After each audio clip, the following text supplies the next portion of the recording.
2.2 million refugees have now fled Ukraine in just 2 weeks. The refugee crisis is the biggest since World War II. And to take a closer look at that situation, let's bring in Matthew Saltmarsh, the head of news and media for the UN Refugee Agency, the UNHCR. Matthew, thanks so much for taking the time to speak to us on France 24. Matthew, 2.2 million refugees now, up from 1.5 million just yesterday. The numbers keep going up. Close to half of these refugees are in Poland, where you are now. First of all, what's the situation like for them there at the moment? Well, as you can imagine, the situation is still very fast moving. It's still very fluid. What you have is large numbers of people coming to the borders, being processed through the borders.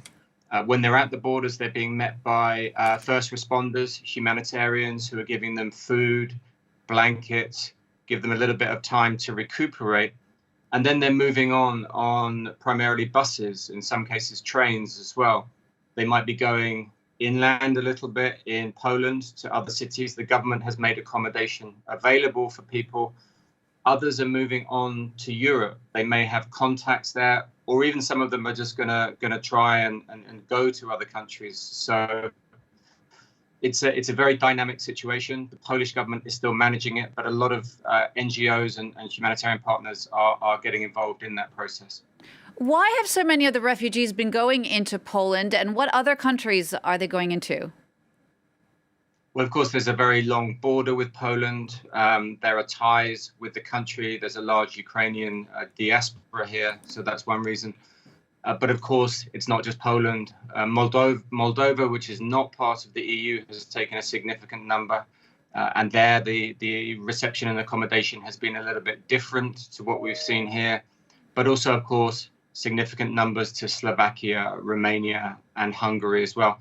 And each of those countries is managing that process, but agencies like UNHCR, our UN partners, and other NGOs are doing whatever we can, bringing in experts, bringing in supplies, importantly, because it's very cold at the border.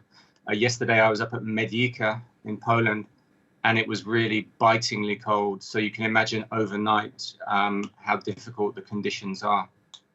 Some people who are coming in have their own contacts. What about those who know no one in these countries that they are heading into now after they've left their homes? What happens to them?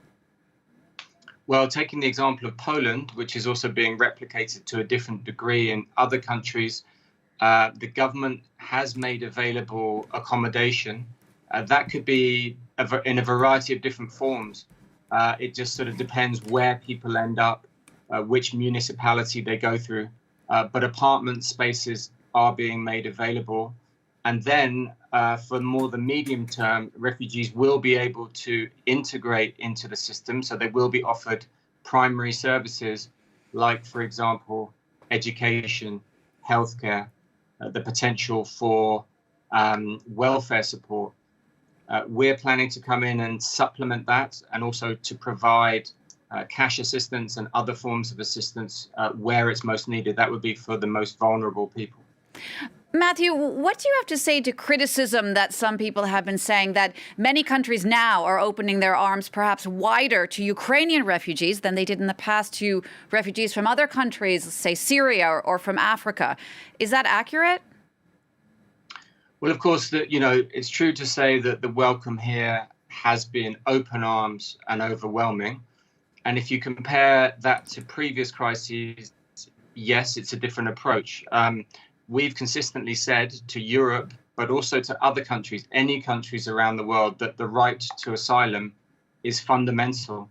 And that means anyone who is escaping conflict, persecution, violence, has the right to claim sanctuary, no matter where they come from, no matter what their ethnicity is. So yes, it's very positive what we've seen here, but that's not to say that, there weren't criticisms of Europe and its approach to asylum seekers in the past. Matthew, just to wrap up, what can our viewers who are watching today do to help these refugees who are pouring in from Ukraine at the moment? Well, I think at the moment, the main focus is financial. Within the UN system, we made an appeal recently for $1.7 billion, and that's already being funded quite quickly. But there are lots of financial appeals within countries, whether it's through UNHCR or whether it's through local or international NGOs. So that's going to be very important. I think for the longer term, when refugees move to different countries and they start to settle there, there's different things that people can do. There's volunteering, there's working on education, there's translation, there's other forms of fundraising, there's advocacy, and so on. So there's lots that people can do, but the initial focus is on those primary needs around humanitarian assistance, and that requires money. Matthew, thanks so much for speaking to us there from Warsaw. Matthew Saltmarsh from the UN Refugee Agency, the UNHCR. Thank you.